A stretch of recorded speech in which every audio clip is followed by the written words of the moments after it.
My name is Mandy. Currently, I live with my husband, Ryan. I thought we could live comfortably together since we don't have any children. But it seems that intruders always find their way into married life. When I returned home from work as usual, Ryan, who seemed to have come home earlier, was cleaning the room. "How rare," I said, "for you to take the initiative to clean." Ryan, a bit sheepishly, responded, "I've been feeling guilty about leaving all the housework to you, Mandy. I'll take care of cleaning from now on." Despite both of us working, Ryan had always said he couldn't do housework and had left it all to me. I've confronted him about this several times, but my words never seemed to change him. However, feeling a sense of discomfort about his sudden offer to start cleaning, I decided to view it as a welcome change. Thinking this, I decided to do the laundry, but when I checked the washing machine, Ryan's shirts, which are usually there after work, were missing. He always wears suits to work, and since it's the summer, they should have been in the washing machine if he wore them. "Hey, Ryan. Were you off today by any chance?" "Huh? Oh, yeah, but what about it? A day off when it's not a holiday? That's unusual. Did you take a paid leave?" "Don't be silly. Why would I apply for paid leave on a day like this? Today was, the company's founding anniversary. That's why I had the day off." I just brushed off his explanation with a,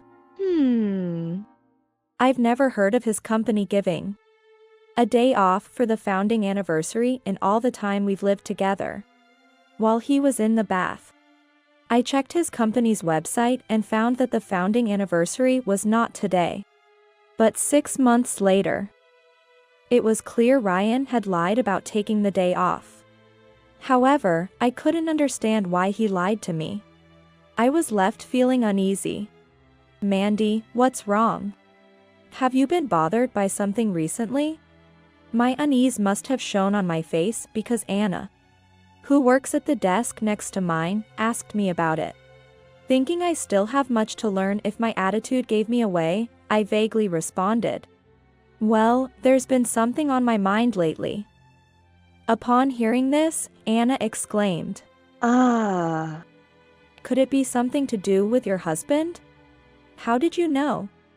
"Well, if someone as competent as Mandy is troubled, it must be something at home, right? I figured it must be your husband since you don't have children." Surprised by Anna's detective-like deduction, I told her about the recent events. My husband suddenly taking on cleaning duties, him taking a day off from work without telling me, and him lying about the company's founding anniversary. After hearing this, Anna pondered and said, Maybe your husband wanted to surprise you." "A surprise?" "You know, like going shopping on his day off to buy a present for you." "He must have lied about the founding anniversary because he didn't want you to find out." "It should be. Could Ryan really do something like that? Having lived together for so long, such occurrences have been very rare." Anna, excitedly imagining the best about Ryan, said, "If your husband is preparing surprises, he must be such a nice guy.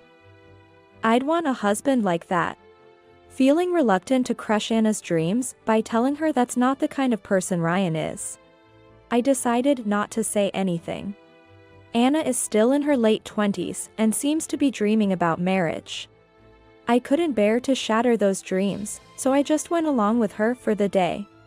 However, despite pretending to agree with Anna, Ryan's suspicious behavior only increased. He began coming home before me more often, either cleaning or having finished cleaning by the time I returned. And he started taking more days off than he could excuse as company founding anniversaries. Eventually, I confronted him about it. "Today is not the founding anniversary, right? So why are you off today? Did you take a day off?" No, that's not it. Today is a company-wide cleaning day, so all employees are off. The lies were so blatant, I couldn't understand why he kept lying. I would have been fine if he just wanted to take a day off to relax. But lying about it only made me distrustful. So, I frowned and said, "Enough with the lies. How long do you think we've been married? I can see through your lies easily." Instead of apologizing, Ryan glared at me. "What? You don't believe what your husband says?"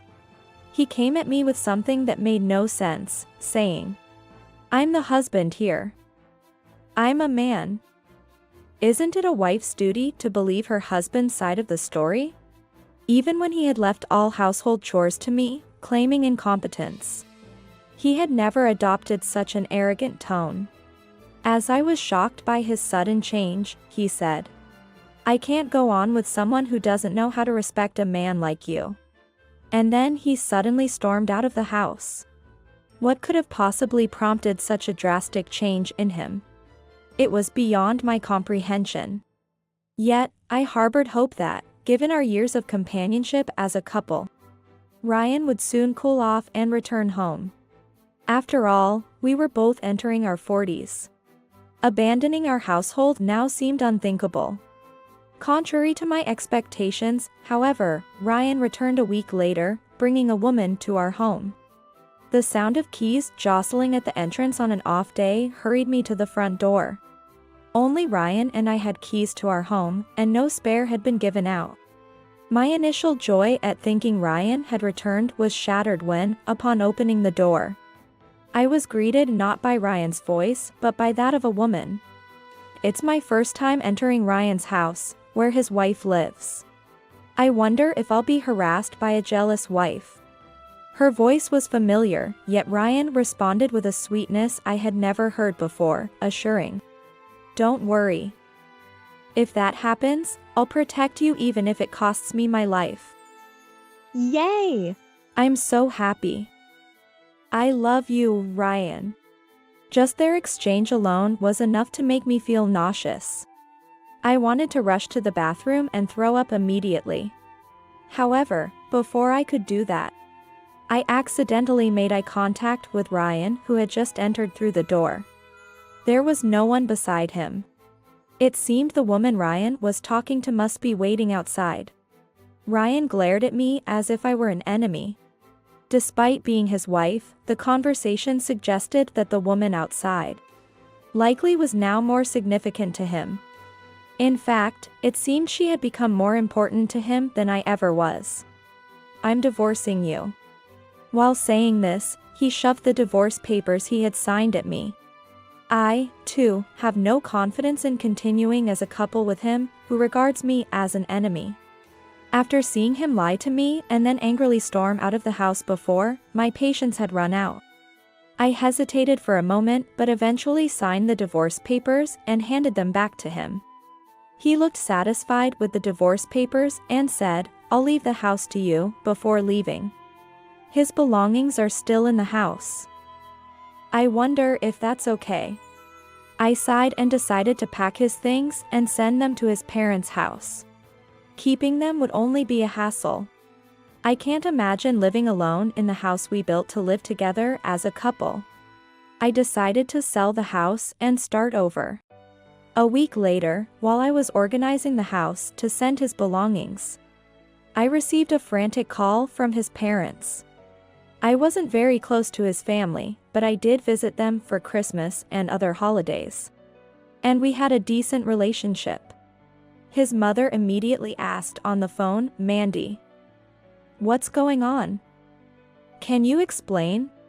I was confused and didn't understand what she meant. She explained that Ryan had brought a woman home that morning and announced, "I got remarried today."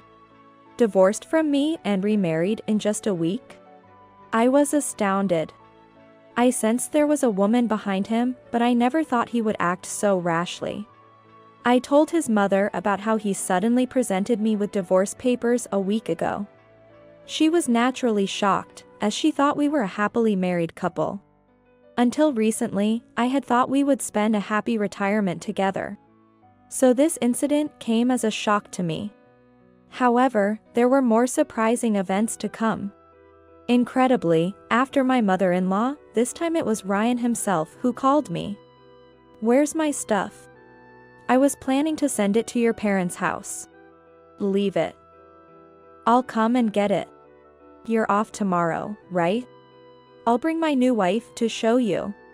She's from a far superior family and wealth compared to you." "I don't really need to see her. You should see my wife so you can understand why you lost." "I don't want you clinging to me forever." I didn't want to cling to him, I was already over it and was just sorting his stuff. Perhaps he thinks, since I dumped her, she must be clinging to me. I can't comprehend his thinking. Anyway, I decided to wait until the next day. When Ryan arrived with a woman, I burst into laughter upon seeing her. It was Anna, my junior at work. I remembered thinking her voice sounded familiar.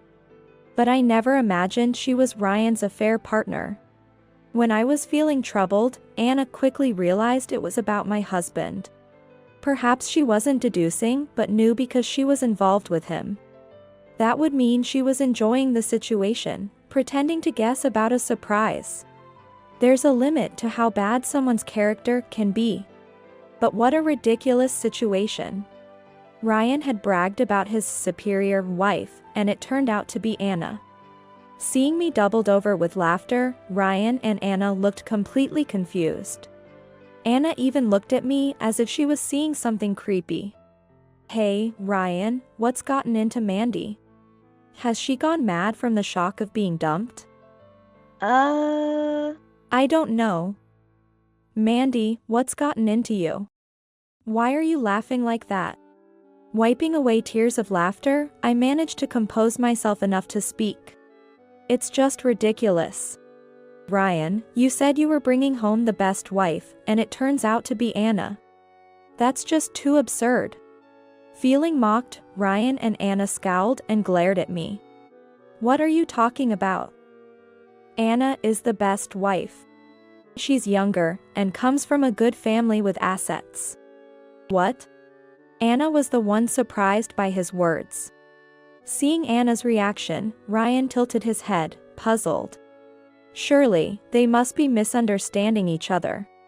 Ryan, misunderstanding the situation entirely, believed Anna belonged to a wealthy and influential family. I knew Anna well, and was aware that she came from a typical family without notable wealth. How could anyone think to describe her as the best wife in terms of family background and wealth? Where did you get such an idea? Anna comes from an ordinary family. Huh? What are you talking about? Anna's last name is Irving, right? Isn't that the last name of the president of the company you work for? That means she's the CEO's daughter, and marrying her would make me the next CEO, right? Mandy and Anna exchanged looks. While it was true their company's CEO shared Anna's surname, it didn't mean Anna was related to him. Attempting to clarify the misunderstanding, Mandy explained. Anna is from a regular family. Her father isn't a CEO, they just have the same last name. They're not relatives. What? That's like fraud. Ryan seemed oblivious to how foolish he sounded. Frustrated, he let go of Anna, who was clinging to his arm, and sighed dramatically. This is what you call marriage fraud, isn't it? I quit my job thinking I'd become the next company president. Anna raised her voice in shock. What? You quit your job? I only considered marrying you because you said you worked at a major IT company. You bragged about your money. And I thought I'd get to see the frustrated face of a pompous senior. Both were equally to blame. It appeared that both Ryan and Anna had engaged in an affair with each other, motivated by the other's supposed wealth, and even proceeded towards marriage. Perhaps they had already registered their marriage. If so, that's too bad. You were after my money? What a terrible woman. How dare you rely on someone else's assets and home only to marry me? If you knew from the start you couldn't become the next president, you wouldn't have dated me. Of course not. who would date someone like you?" Their ugly argument could have gone on indefinitely. I told them, "Enough. Ryan, take your stuff back to your parents. I plan to sue both of you for the affair, so make sure you have the money ready." Anna pleaded, "I'll break up with this guy immediately. So please spare me the compensation claim." Ryan, on his part, said, "I'll also break up with her, so no need for compensation. You must have been in pain too, right? Let's just go back to being husband and wife. It'll be like nothing ever happened. I won't even need to move my stuff, right?" I instinctively locked the door and engaged the chain lock. "I don't care why you cheated, but the fact you did can't be erased. And I don't have the slightest intention of getting back together with you. Leave now, or I'll call the police." I warned them. Reluctantly, Ryan and Anna left, hurling insults at each other as they went. I followed through with my initial plan, sending Ryan's belongings to his parents' house and moving out of the house we shared. Ryan, unaware of my move, was reported by a neighbor for knocking on the door of our old house. Later, both attempted to sue each other for marriage fraud but found no one willing to take their case seriously. Eventually, they parted ways on bad terms. But the claim for compensation for the affair from me remained. Thankfully, their responsible parents settled the compensation in full. They promised never to approach me again. To repay their parents, both ended up working day and night. Anna, perhaps uncomfortable working with me or because she bragged about the affair, which was reported to management, left the company. I was relieved she was gone, as continuing to work in the same company was undesirable for me. Now, I look forward to enjoying my life to the fullest, embracing my newfound single living.